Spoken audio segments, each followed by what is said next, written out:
Right. Fabio, good evening. How's it going, man? Welcome to Iblis Manifestations. Yes, I am. Thanks for having me. Happy to be here. Looking forward to, have this conversation. So, the Persian Fuck yeah. Devil, Persian Devil. That's right, the man. one and only, the one and only. I think so, yeah. I don't think there's any other ones out there. Yeah, it's good to have you on, man. I was just listening to your last album on the way to the gym because I'm a little bit fucking psychotic and I don't actually like to listen to music in the gym because I think it's cheating. But on the way there, I was listening to Death Siege, and it's fucking what a solid record, man. And what a great conclusion, I suppose, up until this point, looking at everything that Hierophant had done prior hmm to this point. So I guess a good point to start this conversation would be to just talk about the new album and just tell me a little bit about the whole Yeah, thing, the process, because it's much more blacker than everything yeah, else that this band has done before. So just take me through the process a little bit and how did this project come to fruition? yeah, big time.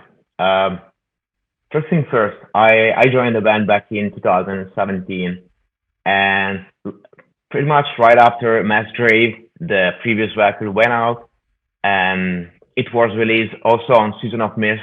It was the our first album on Season of Mist, and it was still very obscure and heavy, but I would say it was light years from black metal. Mm. Uh, and I guess after that record, we kind of uh, crossed the path. We we we knew that from that point forward, we we had to keep things moving towards extreme, towards black, towards way more extreme sound because we weren't satisfied by what we were doing. We wanted to be in festivals and in tours and in shows in general that were so different from what we were doing. We just felt that we were not belonging where we were. So we decided just to cut with the past and say fuck it. We want to play more extreme music. We want to play. I'm not saying that Siege is a standard black metal record because it's not, Hmm. but it's way more black metal than what we did in the past. And so yeah, we just started writing some new things, and we released a single back in 2019 called Spawn Abortions. We released that with a 7 inches. It was also featuring a board thrower cover. Hmm. Um, and the Which I artwork think of really suits your the style, by the way. I think that's the yeah, perfect band for you guys to go for. yeah, indeed. The the artwork for record, that single was done by Timo Ketola. I don't know if you're familiar with Well, I Timo. have his artwork tattooed on my right arm, so I am familiar with Okay, so Timo Ketela. Yes, you're familiar. yes. It's it's so unfortunate because Timo is not with us anymore, Hmm. Yeah. and we had so it was so great working with him. He did an unreal artwork for the cover, and we were planning also to have him working on the new record, which is then become that Siege. But of course, things uh, Mm. were not were not possible, unfortunately. And also, I Yeah. did have a personal relationship with Timo because we worked together for Bardo methodology, uh, Yes. which is a Swedish. I wouldn't call it webzine because it's not. It's something more. It's more like a zine in general. And Well, I think for the E more. record, I know we're taking a little bit of a tangent, but Bardo methodology, as far as I'm concerned, for me personally, is probably my personal favorite medium of consuming interviews and Yeah, reflections big with time, big with time. other artists, and as far as like a reading style of interviews are concerned, I've always very much appreciated Nicholas's work and just Yeah, the detail and some of the work that he's done. So the 100% Barter yeah, methodologies usually my go-to, other than I guess the conversations that I myself am privileged enough to have on this podcast. That's usually where I go to for my underground readings, generally speaking. yeah, yeah, totally. And the thing is, Niklas, which if someone doesn't know him, is the I wouldn't call it the editor in chief because it's just him. So it's not like Yeah. there's other people. I mean, there's me that I'm helping him on the website for I know here and there. I'm not helping him anymore in a couple of years because everything is kind of pretty driving itself. We have the website running. Sometimes I do some landing pages for him if he needs. But yeah, is quite independent. He's a super smart guy, so he learns quickly. And when we interview out the Hierophant, I noticed that he sent us questions and we did answer them. But what he wrote on the interview was not just question answer. He took everything we said and he wrote like an article based on that, which was Yeah. 100% accurate on what we said, but it was said better because we are not journalists and he is a super good one. So it's I think it's something that I wouldn't say nobody because I'm sure I'm not right, but I think like very few people nowadays do that. I mean, very few people takes the effort to spend hours and hours on writing good pieces. I don't think I've read anything closer talking about the quality that what Nicholas does in the latest years, at least. Oh, for sure. Yeah, I think he very much has his own unique style of doing that. And as you pointed, that sense of, I guess, additional narration that is sometimes, or reflections that are then there, as opposed to the answers or some of the topics that arise in an interview. I love that style. I mean, I guess Yeah, another person who I think is due credit is Dale Patterson, the head of the label who's releasing Trivax's music at the moment. He's released tons of books, and he has a. I did an interview with him, and it was like the same thing, where it's like when he put the interview together, I was just like, oh yeah, I can see how you've written and made so many books. yeah, Like was he so he better. knows Yeah, exactly what he's doing. Yes, and I don't it's know him, nice. so I like that. I don't know him, so I will just definitely check him out Yeah, from after Cold our Never conversation. Dies. Yeah. He's released a lot of books on black metal. I think he's doing a pretty big project at the moment, and I'm trying to distract him from it as much as possible and get him to pay attention to Trivax instead. But yeah, he knows what he's Yeah, doing, man. It's fucking, it's nice. nice. It's great. Don't you think? Like when you've got people in the underground who are just so dedicated to doing this thing, and they live and breathe it, but they're not just they've got skill, they've got wit and a sense of style that they bring to this, or a sense of depth, most importantly, probably, which is, I think, that's a necessity when it comes to this particular genre, because Yeah, oh it's yeah, big time. it's a complicated one, and you need to have that approach to really do it justice, I think.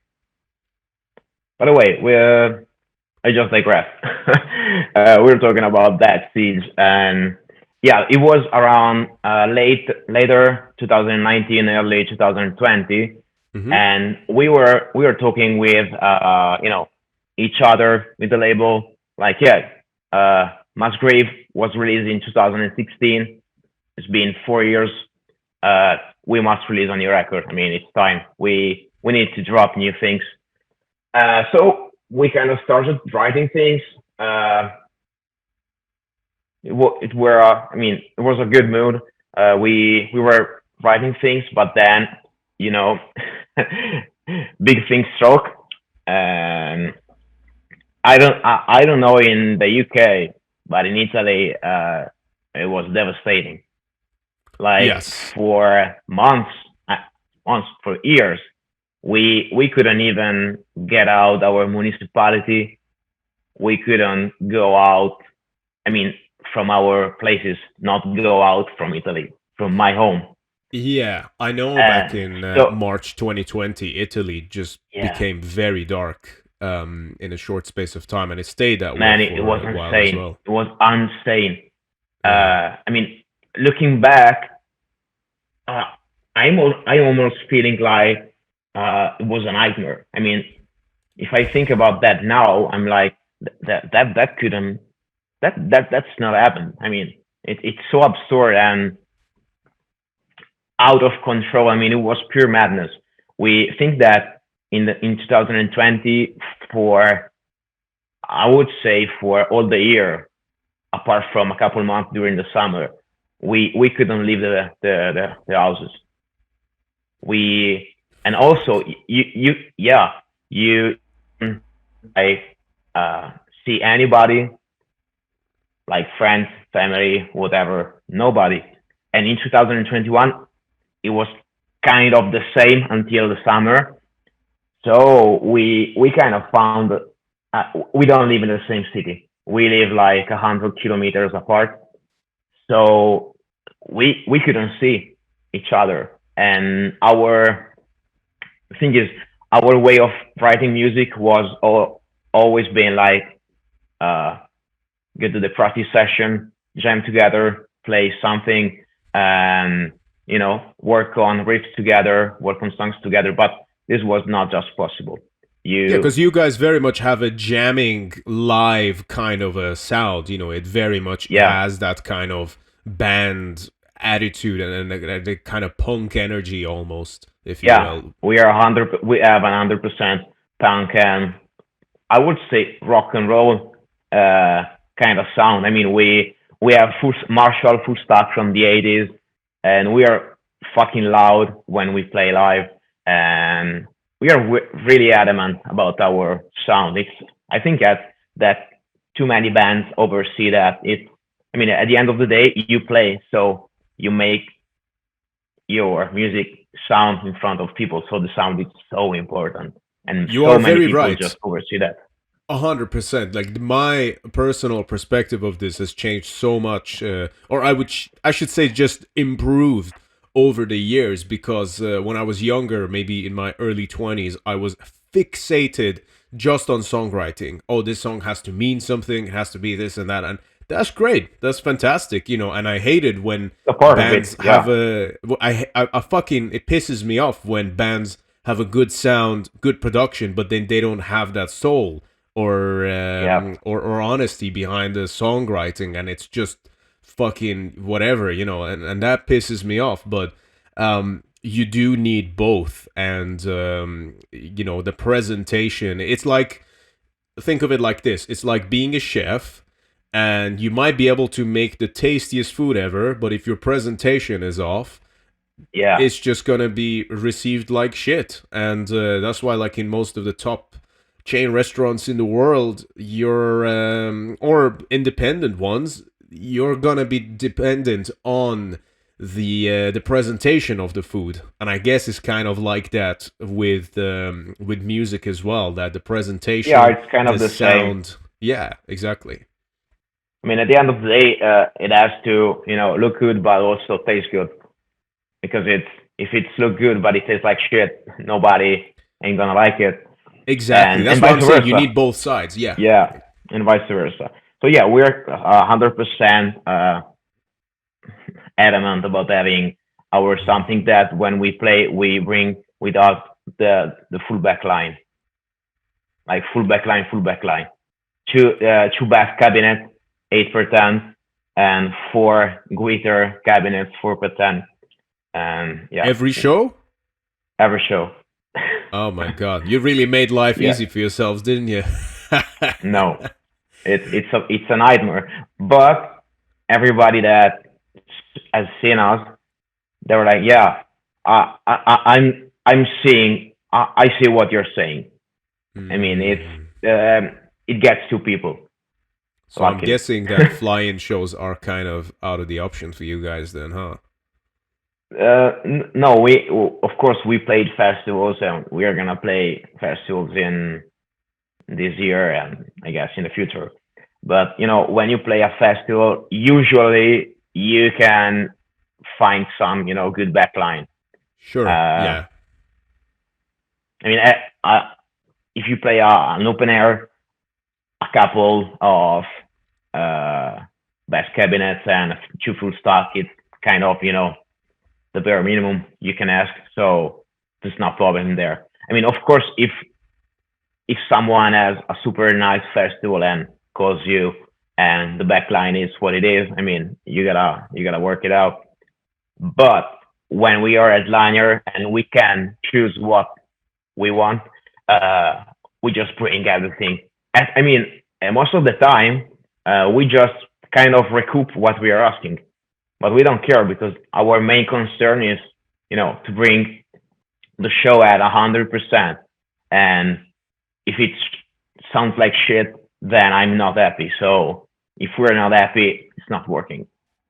Why So do I get the impression that you guys are one of those bands? Whereas, even though I've never seen you live before in person, I am just from talking to you getting the impression that you might be one of those bands where the real magic is in the live shows, and you can only get so yeah, much through listening, and you really have to see the band live to experience it. yeah, yeah.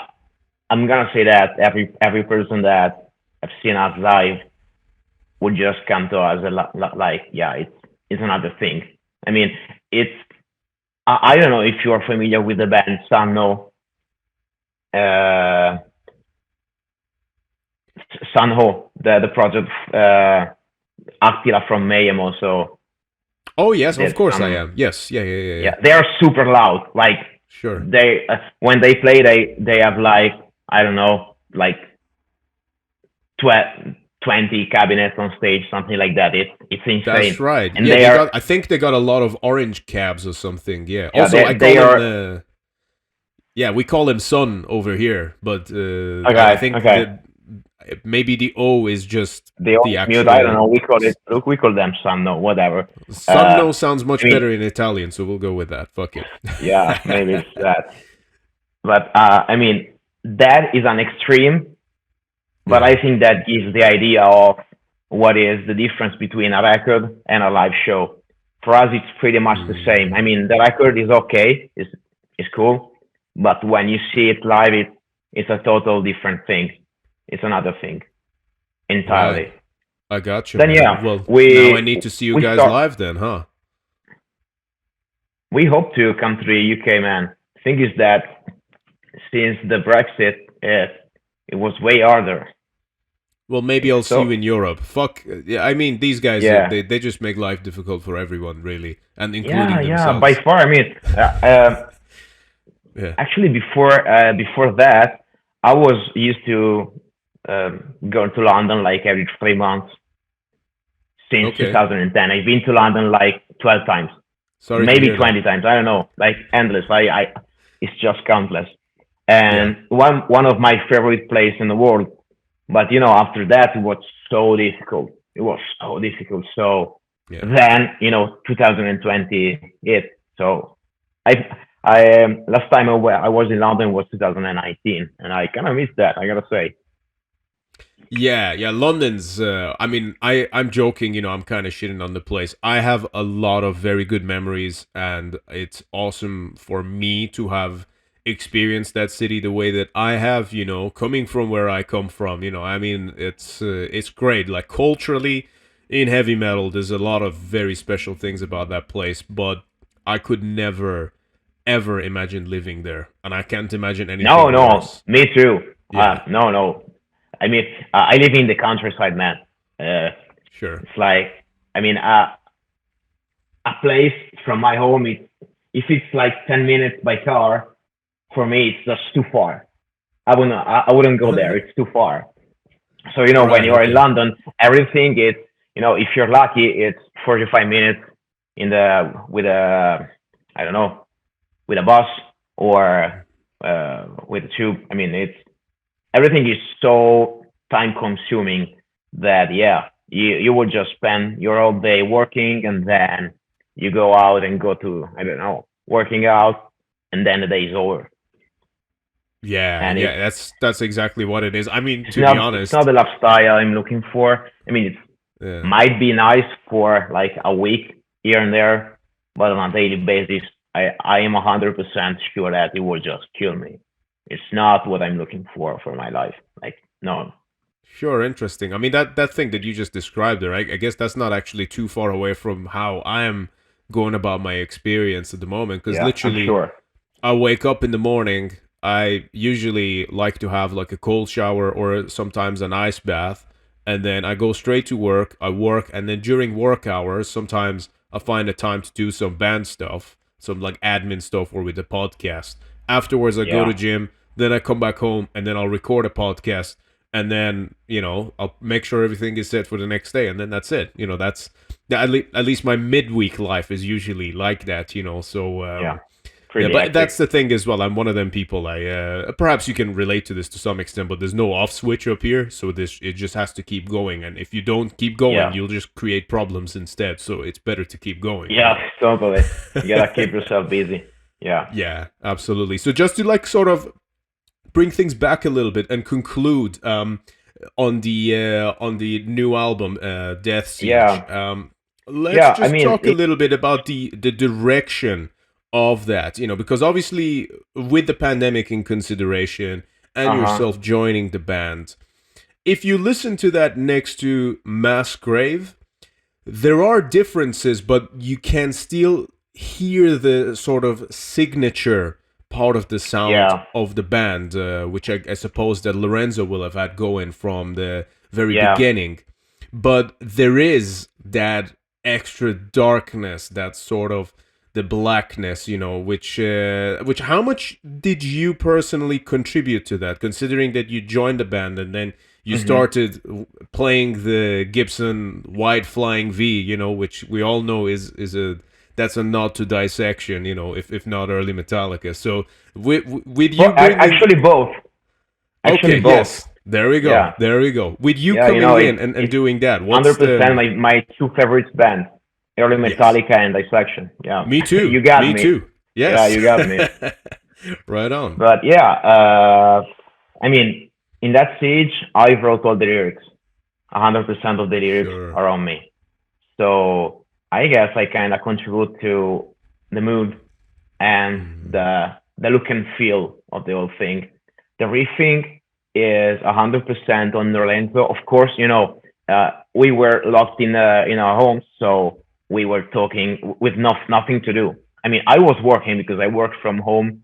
I work remotely in the United States, so for me, actually, kind of changed nothing. But he wasn't working because he works in the live music industry. So mm, uh, we were talking like all day, like countless hours, all day and night and night, and back and forth with Chris on WhatsApp. We were sending each other audios of riffs and ideas of lyrics and whatever. So I'm I'm gonna say that on record. Lorenzo is responsible 100% on how that siege is sounding, but I was on his side all the time. So mm, I think I I contributed on that because when you have someone on your side that has some ideas, it kind of contribute to the outcome. So I gotta say that I help a bit on how it sounds, and I'm super proud of that because I think that it sounds so aggressive and obscure and suffocating that we're proud. We're proud of that record. And the next one is gonna sound pretty much. I wouldn't say the same because it won't sound the same, but the path has been chosen. This is mm. the direction we're. we are heading towards. So yeah, we're proud of that. And also the guys at Season of Mist are super behind us. I mean, they knew about our change of sound, and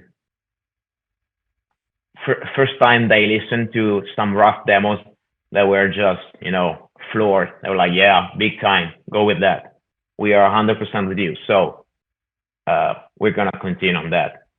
And to be honest, this first year after that siege has been the most successful kind of ever for the band. I mean, we booked a lot of super high end shows, which to be honest, I wouldn't expect for the band. Like, I mean, we kind of are, we are an underground band, and we are, we know that we we couldn't play music that is suitable for everybody. Our sound is aggressive and too extreme, even for some people that listen to extreme metal. So we are a niche of the niche, but still, we managed to put together some great show. We're playing the Metal Days Festival. We're playing the Rockstad, and I'm super honored to say that we're playing the Prague Death Mass in Prague this That's October, and fantastic. Great yeah, lineup it on was that bill. man, Yeah. man when they say, yeah, hey guys, you wanna join the festival? We're like, yeah, you can bet your ass we wanna join the festival. So I mean, when I saw the lineup, it was literally blown away. It was unreal. It was Yeah, it's awesome. fucking crazy. Like everyone good is on Everyone is there, there. and bands that you don't often see live. Like I think even Dire Schlettian were like playing that festival, if I'm It's correct. it, it's the if if I am not wrong, it's like the only European show of the year. Yeah, So yeah, kind yeah, of, yeah. not something that you see every day. But yeah, things are going super good. Uh, we do have a really good agent on our side that is helping us. His name is Alessandro, and he's an Italian guy.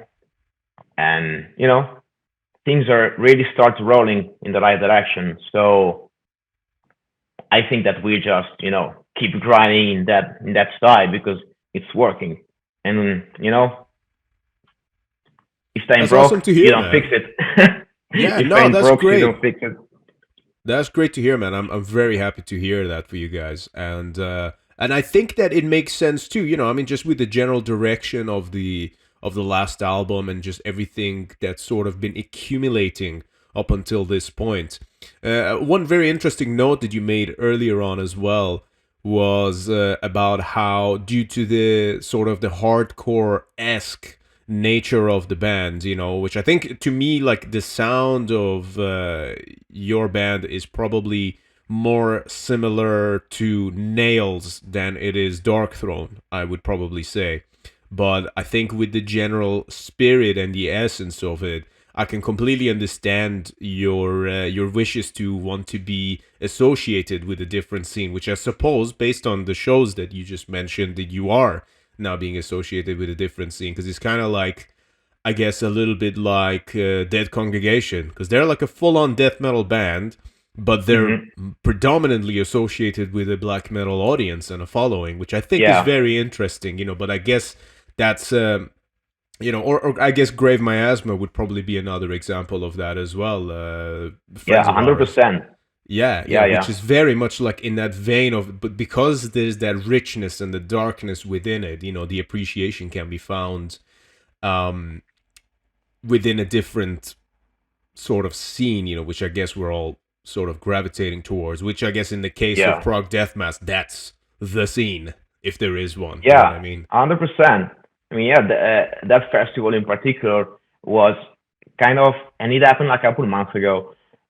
It was kind of, the turning point when I just said myself like, yeah, we are on the right path because this thing is working really fine. And I mean, it's not like you do music to that's that was not in our we that's not why we started playing this kind of new sound. We just wanted to make things more extreme and more brutal. Brutal, not in the sense of the genre of the metal genre, brutal in general. Hmm. And things started happening, and I gotta say, maybe because I don't have any answer, so it's a big maybe. Maybe it was just because for the first time we just let ourselves go with the flow. I don't know. We just we didn't place any boundaries, and we just did what we felt it was good. It was good. So maybe this thing just you know brought us to a different level and started to make the ball rolling. Because I know maybe people started to see us in a better way, in a different way. I don't know, but now things are really starting to work in a good way. So I guess it's the right path. Fantastic, and you only ever have to keep pushing as well. This is one Yeah, thing I always say. Perhaps it's ad nauseum, but I've always said that the whole thing of being in a band that becomes successful, whatever that benchmark is, because that can be totally yeah, different yeah, for everyone, and it's completely down to perspective. I think. Because you could only do headline shows in your own home country and go nowhere else and consider yourself successful. And you know what? That's fine too. But whatever that definition is, it only leads to you having to do more work. So it's not like totally, you reach the top of a mountain and then sit down and then say, okay, yeah, we made it. That's just not how this works. And that's not really how life works, in the sense that totally, yeah, the moment that you stop growing, you start stagnating because it's always moving. Everything is in constant motion. So yeah, I think that's very much a viewpoint that applies to being in a band and performing, particularly this type of music. And it's a mindset that you need to have. And to my point earlier as well, like what I mentioned, I said that I was listening to your album just before I entered the gym. I think this is perfect gym music. This is perfect. Let's go fuck some shit up kind of hmm soundtrack, And I know obviously you yourself are you're into powerlifting, right? yeah, yeah, by far. Um, you know what? Yeah. The thing is, I always have been working out. I mean, working out. I was that guy that went to the gym, fucks around with the weight here and there, do some cardio, but at the end of the day, have zero results because I Hmm. had no plan, no, I wasn't following a diet, I was drinking too much, I gotta say, and in 2020, because the situation was messed up totally, I just thought I had to start something over at 30.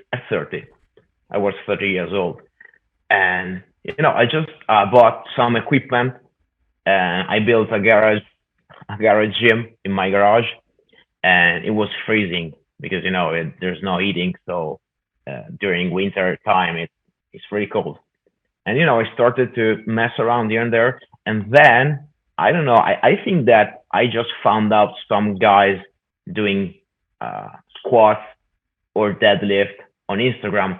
And I thought like, yeah, this is cool. I want to do that. And I found a super great coach in my area.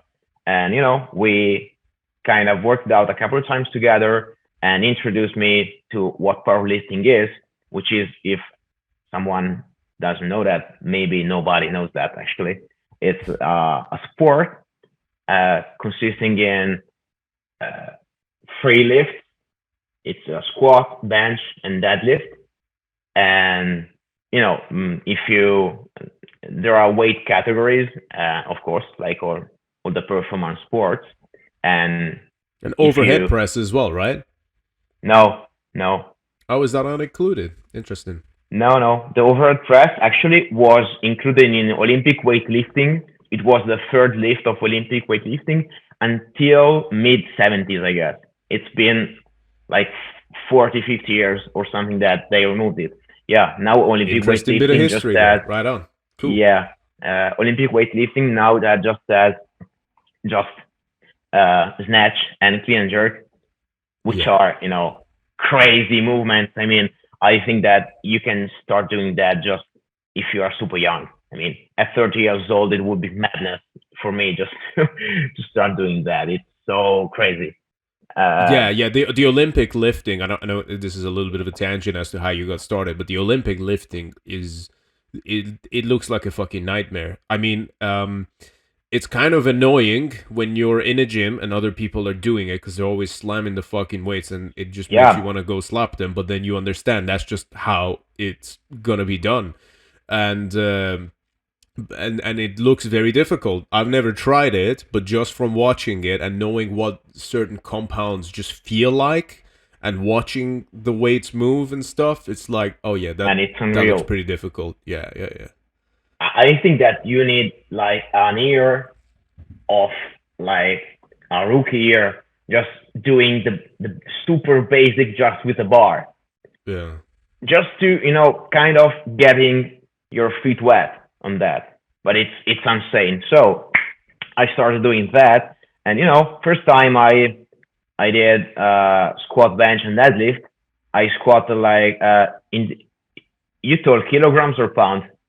We do kilograms here. Oh, Yeah. thanks, thanks for it. Yeah, I Pounds don't are understand pounds at all. Like someone will no, come up it's and then it's say, "I lifted 400 fucking pounds," and I'm like, I have no idea what that means. it's like you divide by two and something. But yeah, it's Yes. unreal. First time I did a squat, max out, it was 150 kilograms. First bench was 100, and first deadlift it was 180 kilograms. I First mean, time, for a first time, that's pretty good. yeah. I mean, with a shitty technique, and you know, so then I was like, yeah, maybe I can be okay with that. So I started working And how with long had you been training up until that point? from then it's been 3 years, Yeah, 2 years. but before you started doing those, before you actually started attempting to max out, how long had Oh, you been actually, training never for? seriously, never seriously. I mean, I was just messing around with the weight, Okay. but I mean, I what would made you say, even start in the first place? just trying to keep in shape. Uh, Okay, so just wanting to. yeah, All right. actually, I do have a sport background because I was a rugby player when I was super young, All right. and but then I was actually kind of good when I was 15 years old. Then I left rugby because I wanted to play. Sure. What a Sure. what a smart ass I was. Very. Very. Well, And then I yeah, mean, the thing with rugby is as well, it's a great sport, super competitive, but you got to be careful, man, with things like concussions and injuries, it's very easy to lose that. Whereas with music, you can still be an old fart, and as long as you got good riffs, you can still pull something off, Obviously, hmm hmm perhaps that's slight less risk. But yeah, anyway, so the reason why I even said that is just not everyone just walks into a fucking gym and then the first time they try to max out, they just like bench 100 kilos and then deadlift like 180, like it's just that's not going to be most people, which is why I asked hmm what kind of background you had in sports. So once you started that, barely that's nothing. sure, sure. So once you started that, that's the point where you realized that you could push further. Yeah, I mean, I kind of fell for that, and I was really enjoying the workouts. And first year I worked out 4 times a week, 2 hours and a half each workout. Hmm. I was super tunnel vision mode because there was nothing else to do. I was closing my house. I worked and then I worked out, and that's it. I couldn't leave the house. So, but after that, when the pandemic kind of started to fade away, uh, of course I had something else to do in my life, like the band, like Hierophant started working again. So I I kind of had to cut my workouts a bit. I would say by 30, 40%, but I'm still working out 3, 4 times a week. Every session like a hour, something hour Mm-hmm. 15, hour and a half.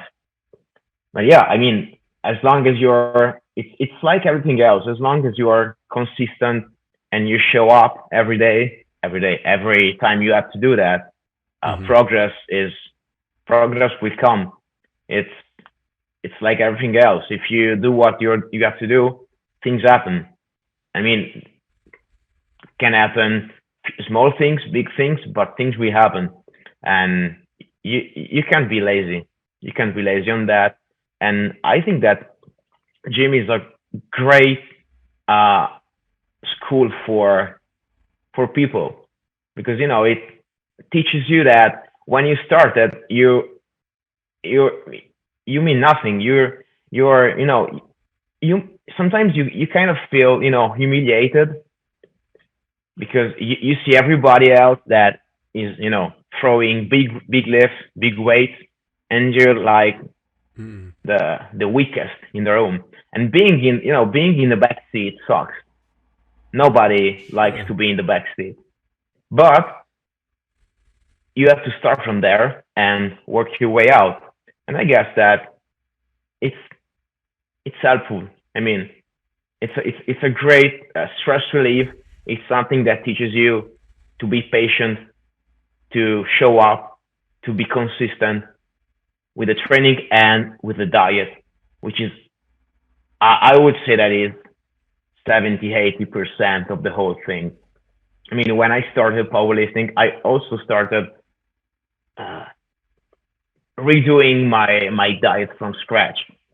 I mean, like everybody, I was eating shit because that's Mm-hmm. what our society wants us to eat. Yep. Things with sugars, things with bad fats, things Seed with oils. oils. So I can clearly remember that the first month that I switched to a clean diet, I was feeling like shit, like total shit.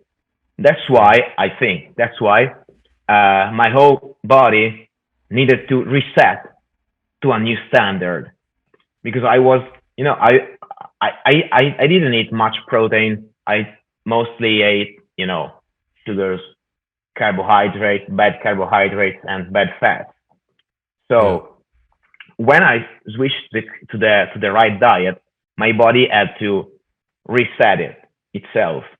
And once that happened, it was night and day. It was a total switch. I mean, I would, and since then, I never went back. I stay on my Yeah. diet year round, and here and there you can have your cheat meals as long as you know what you're doing.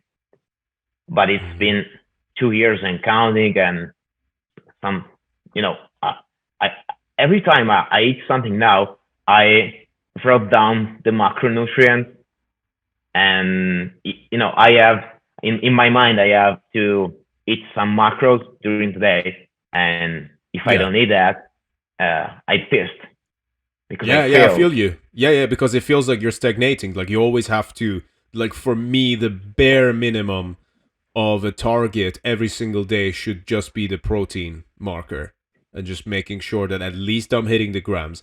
Even if I'm having a off day, I know, I guess this perhaps might be a bit strange for some of the audience to be listening to, but just generally speaking, if I'm even having an off day, at the very least make sure I get the proteins. So if the calories are like, if I'm supposed to be cutting, but then it's, let's say, at maintenance or at surplus or whatever, at least the protein is there so the muscle is not suffering. You know what I mean? That's kind of my bare minimum Totally. approach when it comes to that. But you know what? In regards to that change, I think so many people And this is why I find it very important to talk about it on this podcast as much as possible. And which is why I value other people who are into this. Is like so many people when you're talking about how when you started eating a clean diet, a lot of them might not necessarily. I mean, pretty much most people in society aren't really aware of what that actually means. Like to them, they just think that, oh, I'm just gonna go eat a bowl of salad or just go eat some yogurt somewhere, and it's like, no, no, that's not what and first of all, that's just not sustainable at all. You're just No, depriving yourself of food. So first of all, you need to educate yourself on what's actually good food. So when you say eating clean, that doesn't mean going and eating a fucking bowl of cereal in the morning. That means also cereals are shit, so are cereal just is full of fucking sugar too. terrible for you. Yeah, Like it took me, I didn't know that until maybe 2 years ago. same here, Before man. then, Same here. I was yeah, I was clueless, like clueless. I mean, it was just listening to somebody speaking in a language I don't know. yeah, yeah, yeah. I was like, I don't know. I was completely clueless. Then you start educating yourself. I mean, there's on the internet there's plenty of podcasts, and especially in America.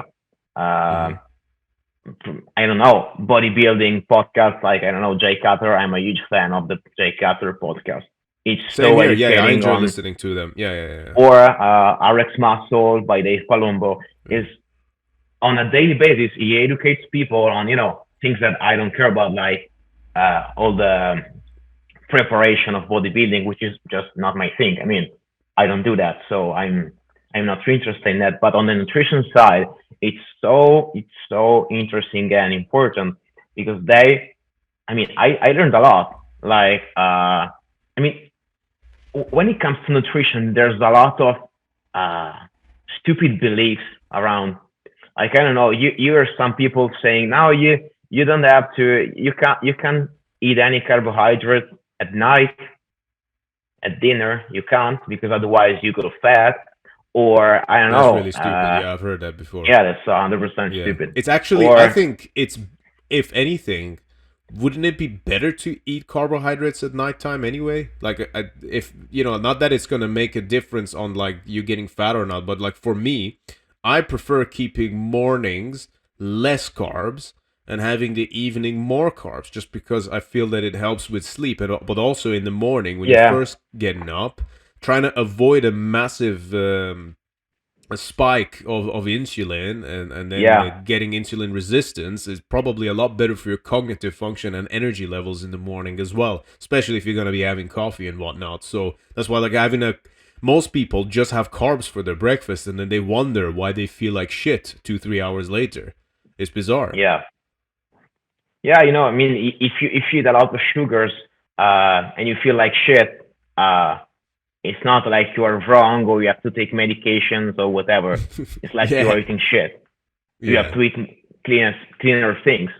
Like for instance, I gotta say, I don't eat a lot of meat. I mean, I at least I would say one meal at a day. It's meat based, mostly chicken. Like 99% of the time is chicken, of course. And then I try every day to have one vegan meal. Um, because I don't know, I just started playing around these things and it's really working for me. I mean, I'm feeling better. I don't know if it's something that I don't know. The protein sources are different, so it gets in my body better. I don't know because I have zero studies regarding that. I mean, I'm a developer. I'm a code developer, so by no means I have any right to talk about that, but or to tell anybody about what they should be Well, it's doing. just But what for you're myself, experimenting with, isn't it? yeah. If something works And for I you, guess then that that's great. everybody, it's a trial and error. I in the past because I was before everything started in 2020. I was a bit overweight, like Hmm. 16 kilograms. I mean, not nothing terrible, but I was And overweight. how tall are you? I'm under 70, so it's like and a half. Okay, sure. So yeah, I'm Yeah, not that 16 tall. is a lot for that height. Yeah. Yeah, I was 86 kilograms, Hmm. 87, sorry, I used to and be then I stopped. 119 kilos. What? I used to be 119 kilos. Yeah, I mean Yeah, it's just heavy on it's you. bad. It's not just that you don't look at your best. It's you can feel, I don't know, even doing stairs. It's hard. I mean, Well, you get it's just tired your by doing quality everything. of life, man. Forget the No, the fucking quality of gym. life is it's shit. Yeah. Yeah, And then just I started eating well and working out, and I lost 16 kilograms in like a year. fantastic. Right on. Yeah, and after that I just stick to my plan. The plan was working, so it's still working really good. And from now, it can just go better because many people maybe struggle to stick to the diet, but to be honest, now I just feel terrible when I eat not clean Hmm. because when you get bad food out of you and it's been like years or even months. If you try to have some bad food after, your body disagree with that. It's Hmm. like I don't want that. This is shit. And I don't know if you feel like this, but if I don't know Oh if I yeah. had I don't know uh, some bad burger with fries that I don't have cooked myself and I know what's in there. I just spend the day after feeling like shit. I mean, I feel Absolutely. dehydrated. I feel like a brain fog.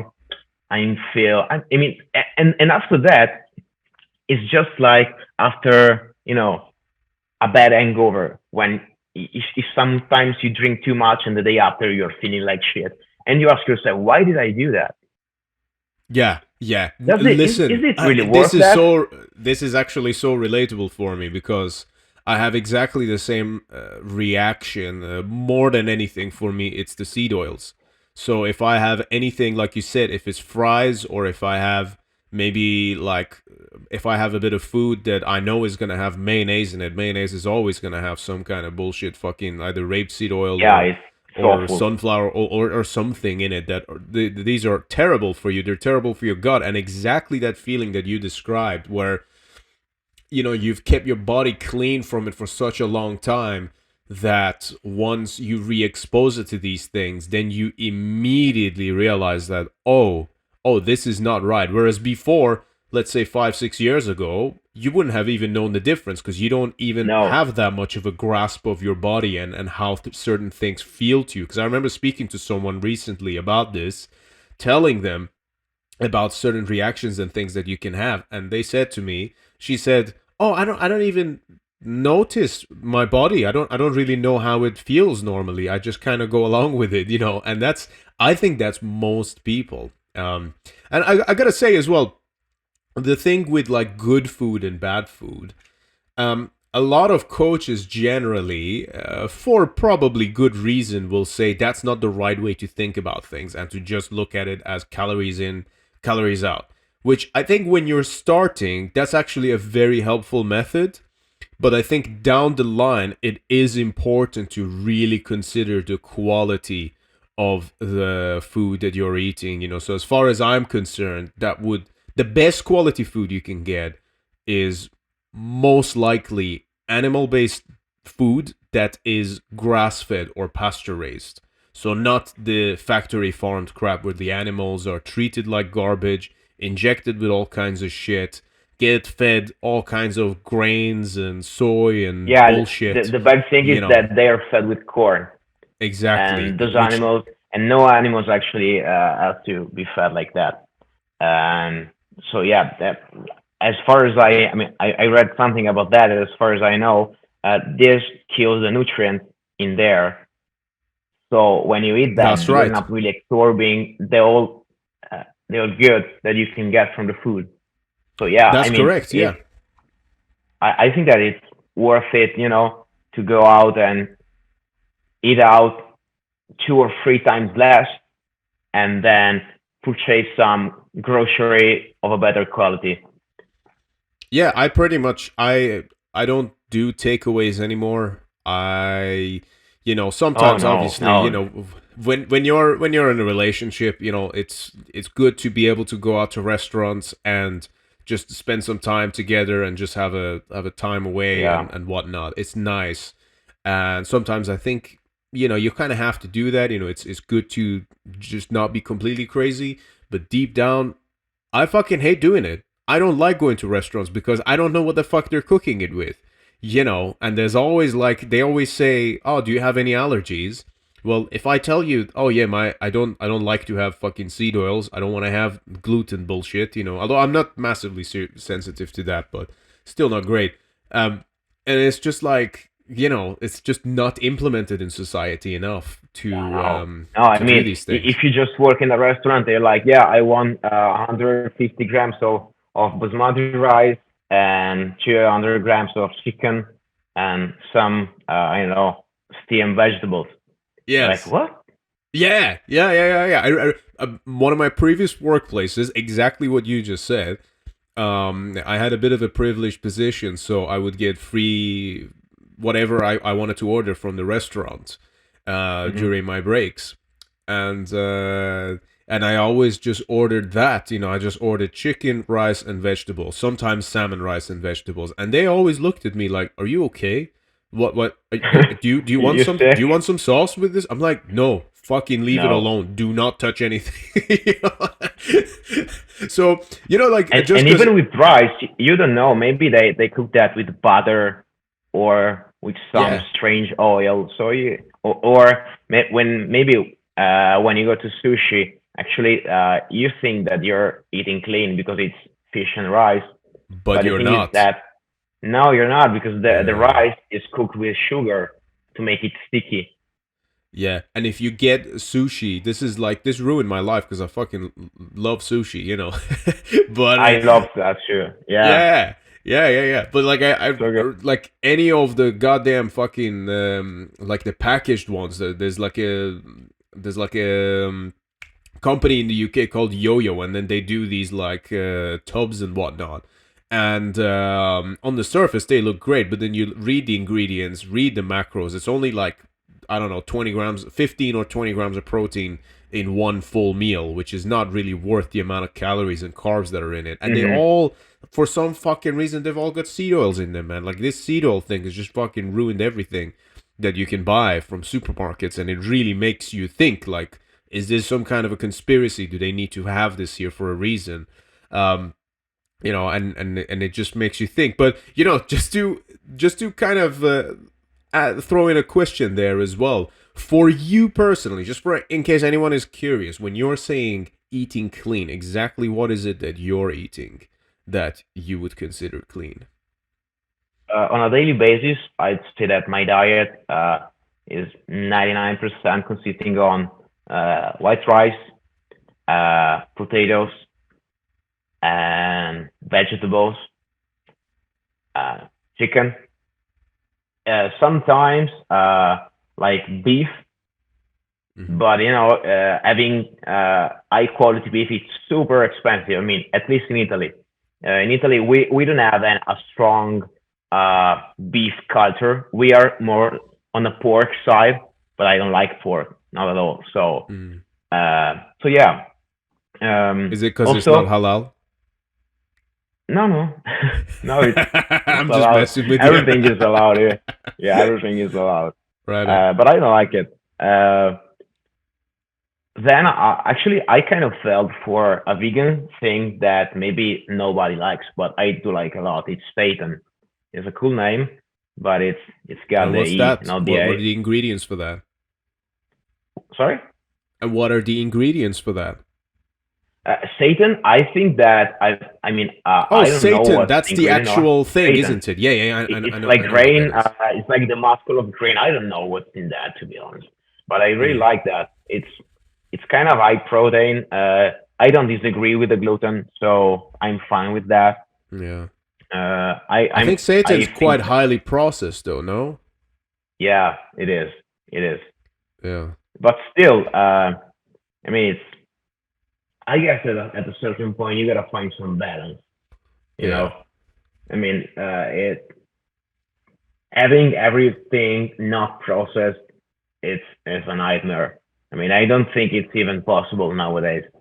So I guess that you gotta draw a line uh, after which you don't consider a food acceptable.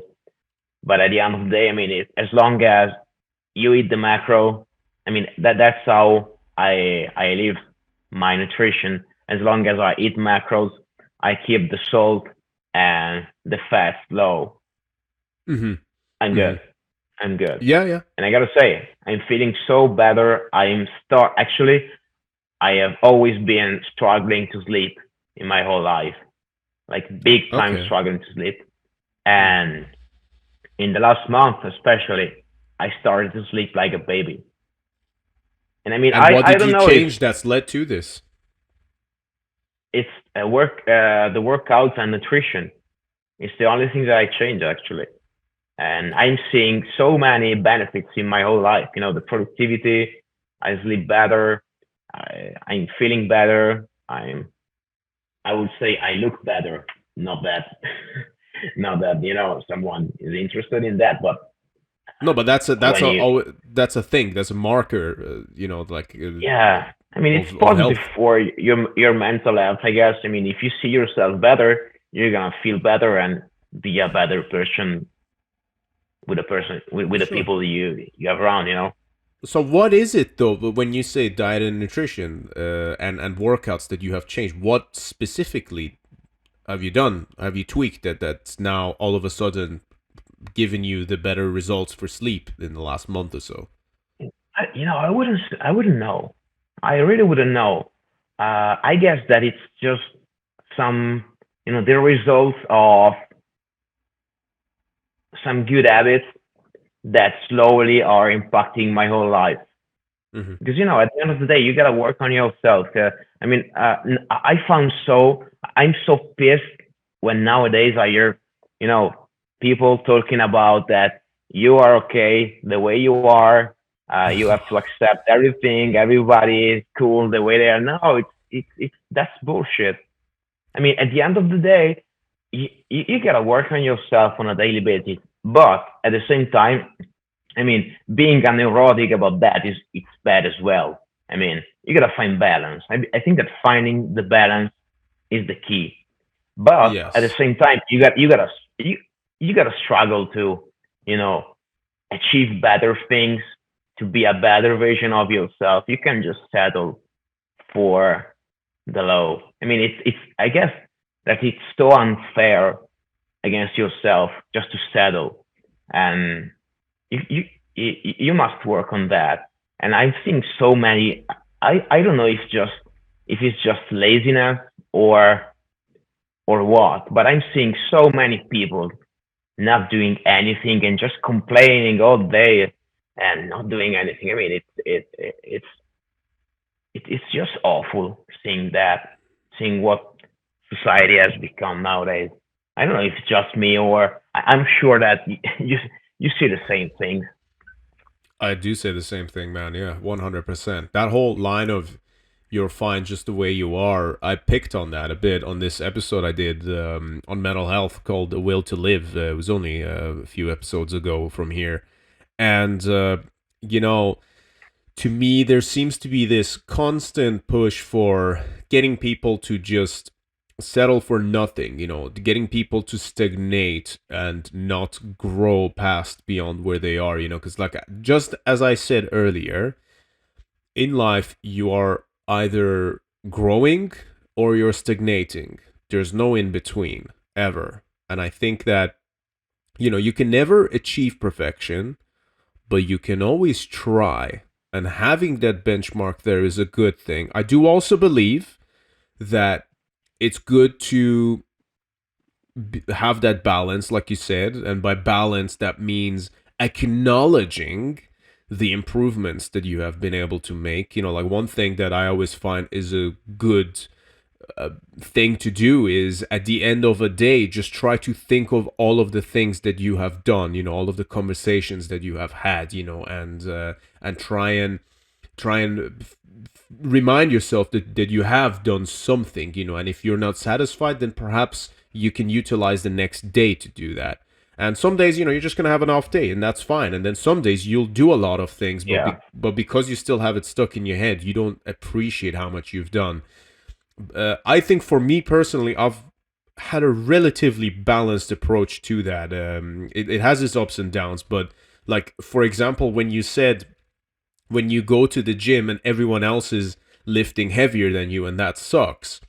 I have never seen that as something that sucks, because to me, I've always been aware that, yes, I know exactly that I started from zero. If anything, I feel like I started from sub zero just because of how out of shape I was in the case of the gym. This can apply to other areas of life as well, but I'm using the gym as an example to fulfill this.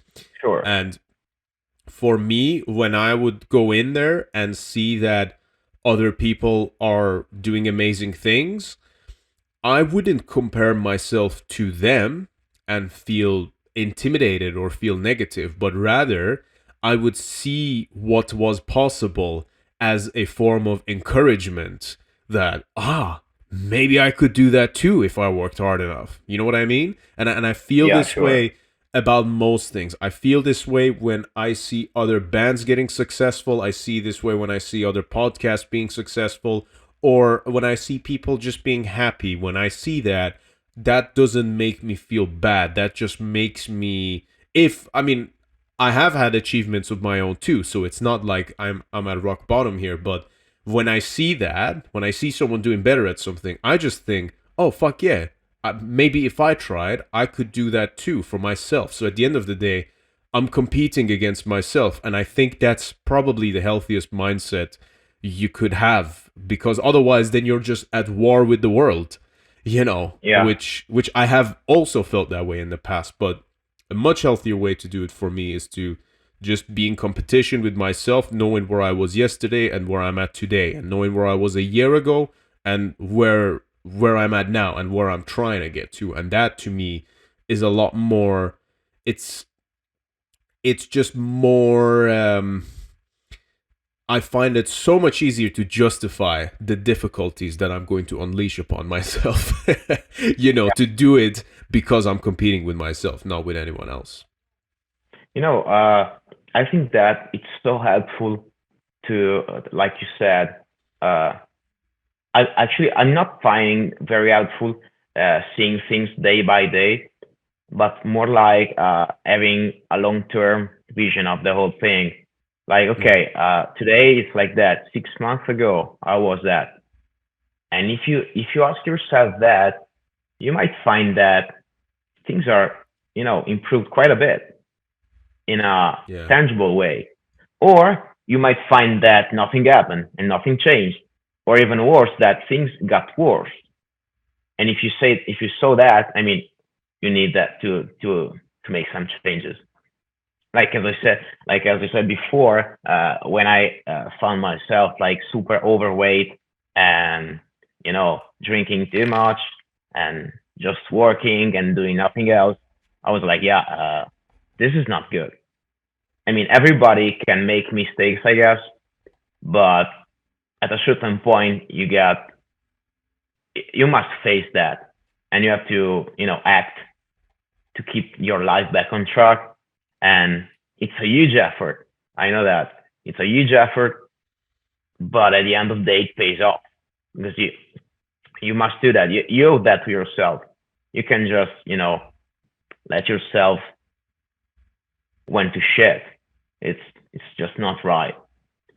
So I yeah, agree. Yeah, I agree. I think the only thing I would say to that is, for some people, well, in fact, probably a lot of people, more so than anyone talks about it, because anyone who will be going through these thoughts, they'll very rarely be open about them until perhaps some time has passed, or perhaps sometimes if it's too late. I think for a lot of people, is really, they might be at a certain point in their life where it will be very difficult to see a light at the end of the tunnel. So when you're saying having a longer vision or a goal of what they want to achieve, some people I think nowadays, um, they might not even have that. They might just see the shit that they're currently in now. And you know what? I've been there, and it's very difficult to envision a positive time ahead when you are stuck in shit. When like things can be so difficult in ways that perhaps you can't even describe or explain to anyone, but only you know that they're difficult. And it's it's really hard to imagine a bright future in that sense. And in that scenario, what I would say is it's important to have faith that things can get better, and more importantly to just start improving things right now rather than wait for something Totally. to happen. Just start right now, because when I started doing my sort of, I guess, transformation, if you want to call it, I couldn't see a future. I couldn't imagine that, oh, yeah, one day I'm going to be going to the gym, like 4 or 5 times a week, and I'll be 40, 50 kilos lighter, and I'll be, probably the one of the most fit people out of my group of friends. I would have never been able to fucking imagine that. I just knew that something had to be done. I couldn't envision any of that other than just go in and just start. Just start and just have faith and then just stick to it. And the results themselves will then feed that prophecy, if you will, that you only get more encouraged from seeing what you're able to do with your life once you take control of things. Man, the consistency, Yeah, that's the key. You absolutely. got you have to show up. You have to do things, and I'm feeling like nowadays many people are lack of that. I Mm. mean, most of the people just saw the results, uh, in the work, in the gym, whatever, in life achievement, whatever, and most people just saw the result and maybe don't know that there's a 15 years of work behind that. I mean, maybe they see that you play, I don't know, in a festival, and they think like that. I don't know. You just wake up one day and it was like that. They see you in the gym looking in a certain way, and they think it can be achieved in a month. But no, everything is there. I guess there's a level of pain behind everything because you have to push yourself to, you know, to an uncomfortable and dark place in Yeah. order to get better. And even if that might suck, because uh, it's a bad place. I mean, I guess that nobody likes to struggle. Nobody likes to suffer. Nobody likes to put that much effort. But somebody knows that that's the only way to achieve things. So, you just bit the bullet and go on. And at the end of the day, it pays off.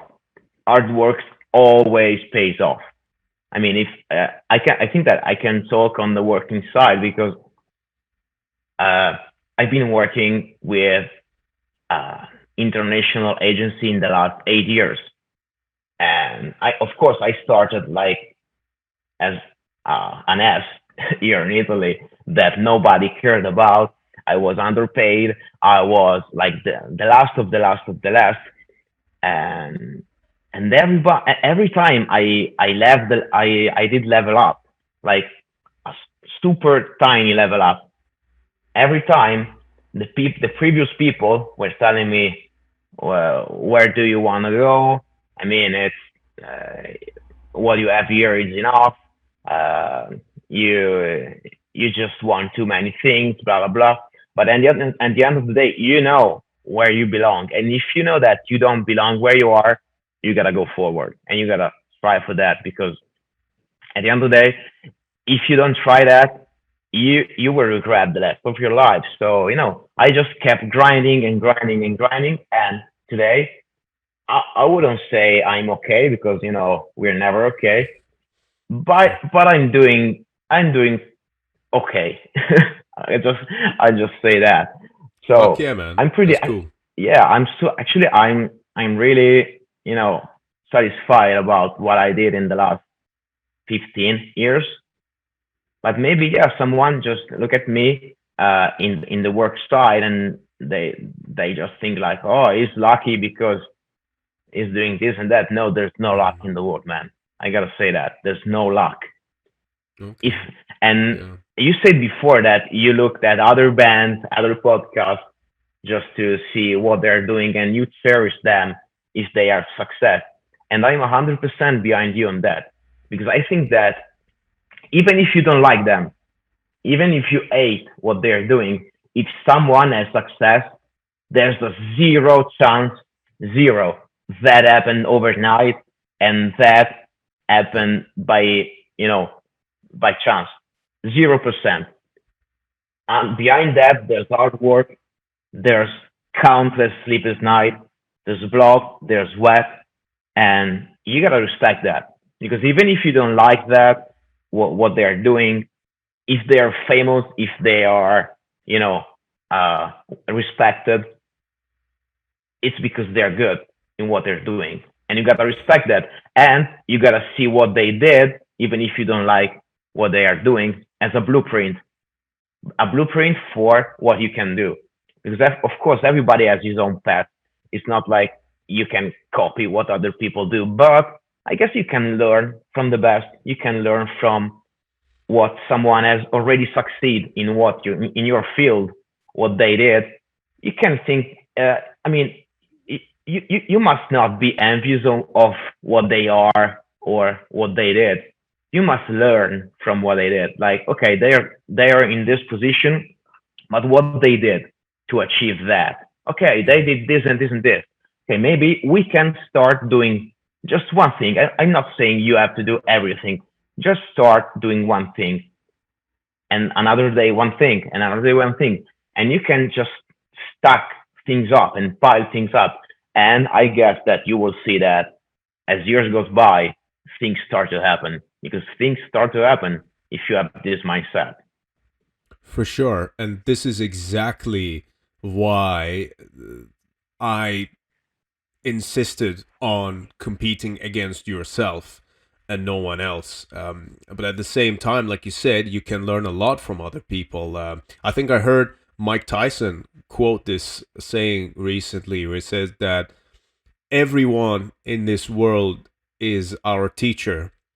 Sometimes they teach us by what they do, where you think, oh, that's, I want to do more of that. I've learned from that. But sometimes we just learn from these people by, what not to do as well. And I think that's exactly the case, because you never know what someone has been through. Or say, like, if someone posts a picture with their girlfriend online, and they're happy, and then you might think to yourself, why the fuck they deserve that? You don't know what they've been through in their private time. You're not in a place to just judge people randomly. You should focus on judging yourself and your own life, But unfortunately, there's a lot of very bitter people out there, but and the thing is that I can see how we would think like that. I can see that part within us as humans, where if someone starts doing well, you just want to sort of break them down. But I am just so much more interested, if I see someone rising up, to try and reach, rather than, hey, come back down here. That's making me uncomfortable.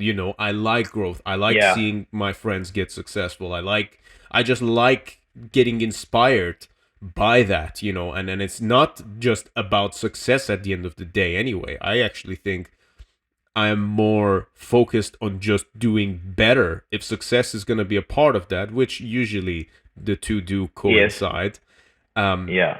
then that's great. But I'm just focused on becoming better, just striving for perfection, even though perfection is not achievable. Just you gotta reach for the stars to get to the branch of the trees. Yeah. Yeah. 100% And agreed on that. And uh, as you said, that you don't do that because you want to. be successful, because at the end of the day, success is a really uh, not existing thing at all. I mean, I guess Mm. that everybody measures that in a different way. Like, for instance, for someone, success might be, I don't know, driving an expensive car, and I don't know, going to parties all the time. For Yeah. me, success is I am living my life without anybody uh, that have a say on anything that I want to do, and being free to just have your time to work out, to go on tour, to play shows, to spend time with the people you want. And maybe those are small things, but at the end of the day, I think that those are the most important things, and people should value more that, because everything else is just I guess also that being on social media all the time is so bad for most of the people, because they look other people which are maybe more successful, that post things all the time, like everything they have, everything they do, and maybe many people just think, hey, I want to do that, I want to do that as well. But it's just a show off game, and maybe they are just showing off a car that they rented for 2 hours just to shot some picture for Instagram. Yeah, And and at that the end of the happens day, way more often than you think as well. yeah, Yeah, it's yeah. it's It's all show. insane.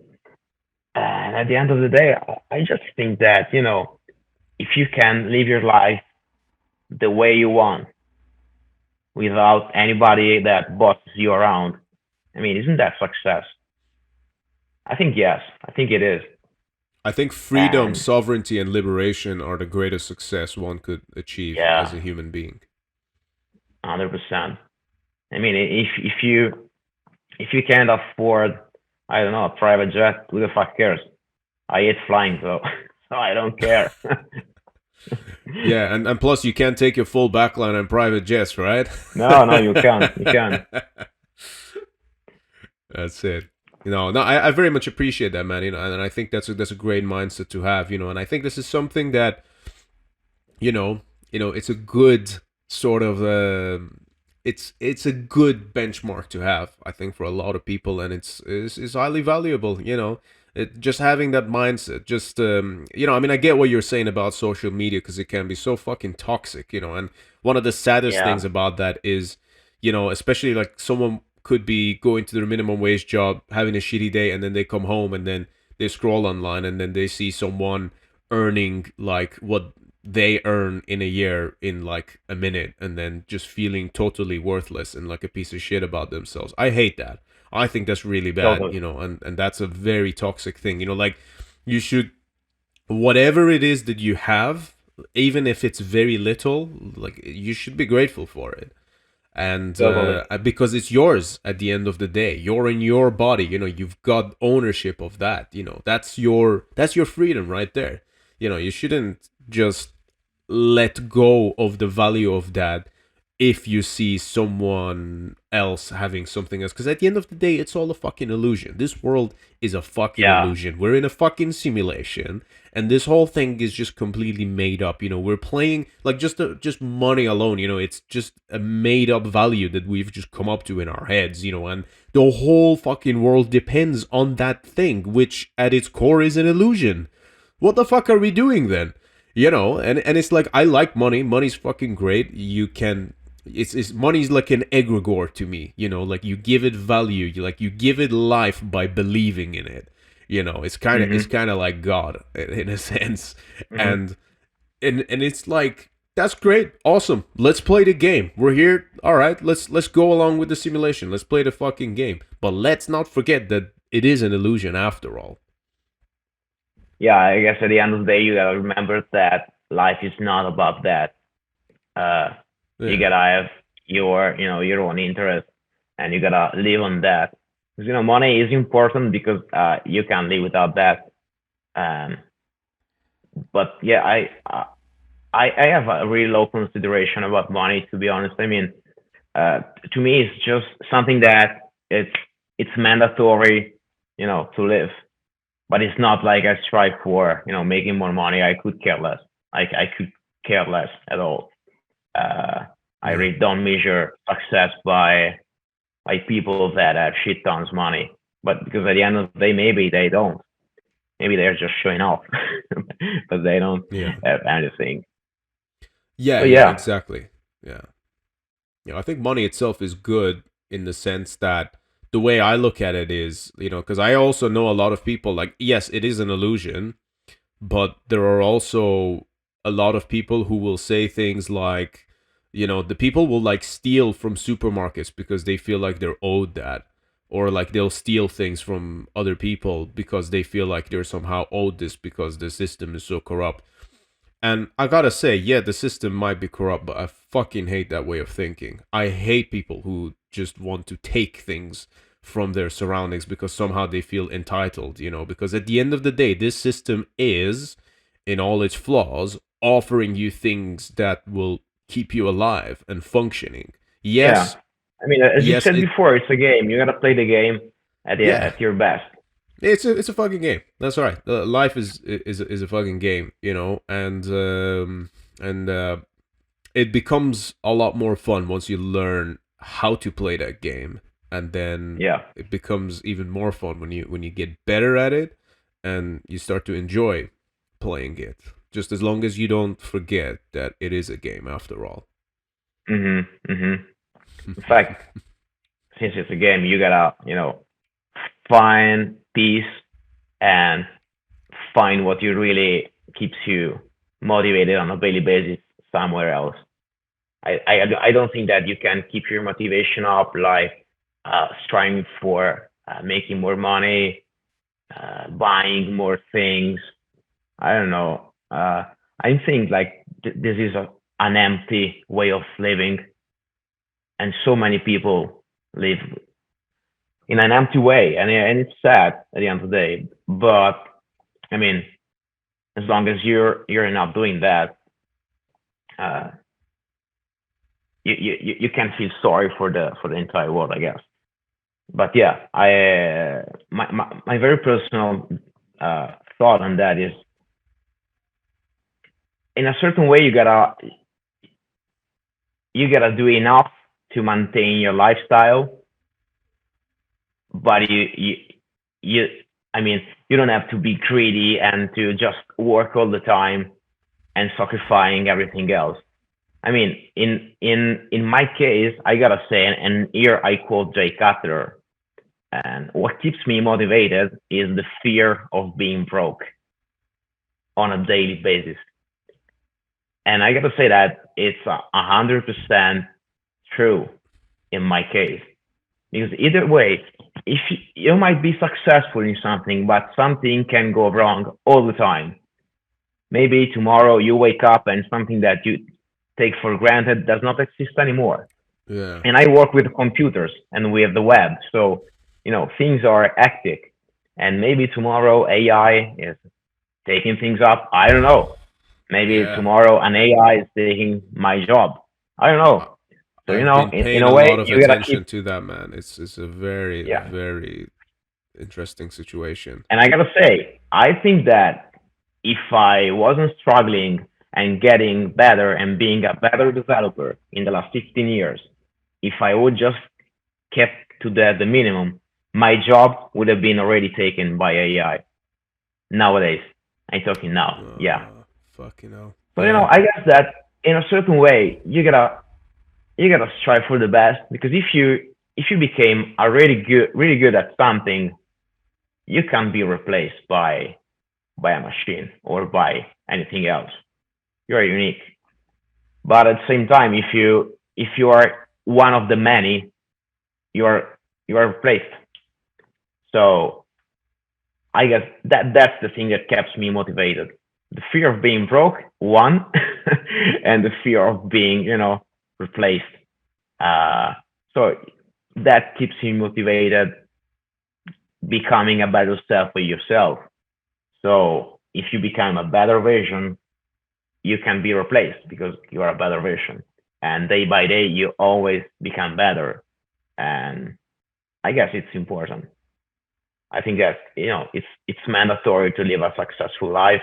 And as I said before, success is not just making money; it's being independent, having the freedom to say what you want, to be what you want, to don't have a boss that tells you every day what to do, what not to do, how to dress. I get that would drive me crazy, like big time crazy. I could never live like that. Absolutely, man. I feel you on that. How much do you think that that aligns with the message of your band and your music? I mean, I guess that we are kind of with an extreme metal band with a punk attitude Hmm. because we are really raw. Everybody, we are super raw. I mean, we are true people, really. True. I don't mean in the true metal way. I mean, really true people. We are all of us are super. Actually, I don't know if the right word for that in English, but we all come from small towns. Uh, we're just genuine people, and Genuine, yeah. we It's not the true of genuine. true cult with a V, but Yeah, rather just genuine, and like yeah, you wear your hearts on your sleeve. That's kind of what you're saying. 100%. Yeah. So I guess at the end of the day, yeah, things can align because even if it's a band and we play music, and we put ourselves in that. So I guess that some of our belief can just be on the band too. And I hope Hmm. that because uh, we are all very bold on what we do, what we think, and we're, as I said before, we're super genuine people. So I would be happy to know that someone can feel this way about the band. Sure. Sure. Well, I'm certain that you can evoke that emotion in people using the music. And I think through mediums like this, when people get to hear the kind of mindset and the thought process that's behind it.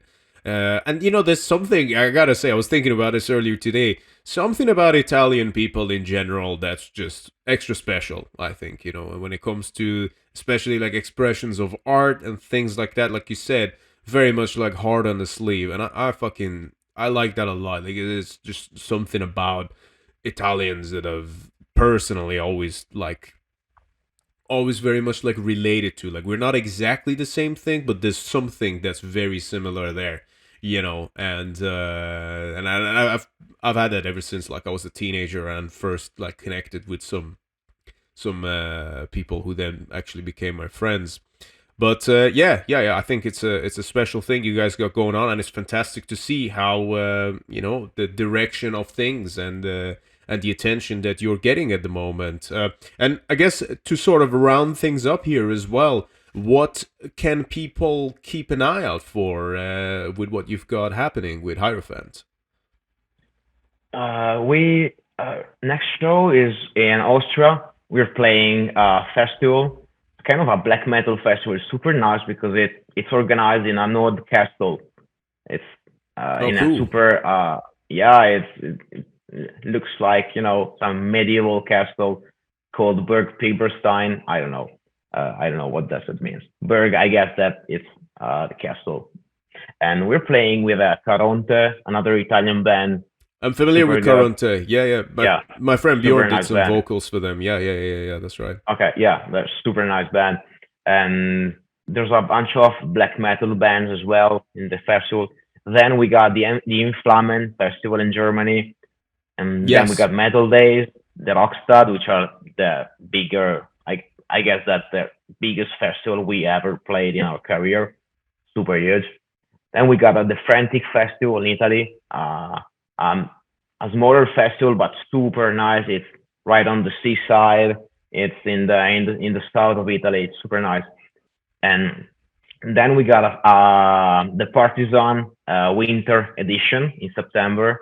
Then the Prog Death Fest, and then in September we got a super special date because It's basically it's an hometown show. It's the ninth, this September the 9th, and we're playing with Azagraum Azagram, and yes, yeah, Darvaza yeah, yeah. and Darvaza. And Darvaza, okay, okay, Yeah, very good. I don't know. Maybe it's the first time they played in the era. I don't know. It's gonna be super nice. As I tell you, I'm friends uh, with the guys, and I'm still looking forward to that. It's gonna be a super great night, and yeah, things have started to roll. So I guess that um, everybody in Europe that enjoys black metal and death metal keeps seeing some of the festivals, and I mean, I just hope that we can continue on this path and continue Mhm. to grow and, show after show get better. As we said before, it's just the same thing with the band, with the life, it's always the same pattern. You gotta strive for the best. And I guess that's what we are doing now. So I guess, yeah, bright future ahead. And I guess we can wrap that up. I want to thank you so much for inviting me to talk about life in general because I'm feeling like most of the interviews are just boring. I mean, this is not an interview. This was a podcast, to be honest. Because when people just talk about uh, what's the new album like, what are you feeling about that, blah blah. I mean, what can I say? It's my record. I did wrote that. I'm not saying that it sucks. What can I say? I would say, Yeah. yeah, it's cool. It Hmm. sounds great. We are satisfied about that. Blah blah blah. But at the end of the day, it's meaningless. I mean, and Hmm. I don't wanna hear about that. And I'm sure that nobody wants to hear about that. It's not interesting. I think that what's more interesting is just free conversation, like we did today. Because uh, even myself, when I listen to podcasts, I listen to people that just talk like friends, like about their lives, Yeah, yeah. about what they do, how they live, what they believe in. I guess it's way more interesting rather than just talking about the band and how are you feeling about the record. I mean, it's my record. I like it. There's Yeah, no, nothing. There's, I very much appreciate your feedback, man, and that's exactly the thing that everyone keeps coming back to me with, and I'm obviously humbled to have this sort of response to this, but also at the same time, I think there's there's a difference where I think I'm first of all genuinely curious, whereas I want to know the personalities behind the music, and you can only do so much to gain that if you're just talking about the music itself, right? And yeah, and I think that there's that, and also you know, I think being someone who's also an artist, I feel like I have a bit of an advantage because I have a perhaps more of a similar mindset rather than, me setting out one day saying, yeah. You can I'm going to relate be to a things. journalist.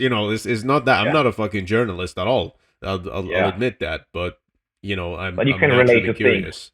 Exactly. Yeah, yeah. And I know what it takes. And I know how much fucking hard work and dedication it takes to actually have a fully functioning band. So like you said earlier, when you're playing all these, when you're naming all these festivals, it's not like, oh yeah, you're just playing some festivals. Every single one of those opportunities has been a result of hard earned work and networking and good music and everything that you guys have obviously poured your all of your efforts into the band to make it happen, so every single one of Yeah, those, I know how much that means to you, as it does for me when we've now just been booked to play Romania, Holland, Germany for the first time, and it's like every single one of those is a very special and important occasion, even though to some it might just be a gig where you go on make some fucking silly noise for so 30 that you're minutes. playing at Under the Black Sun Festival.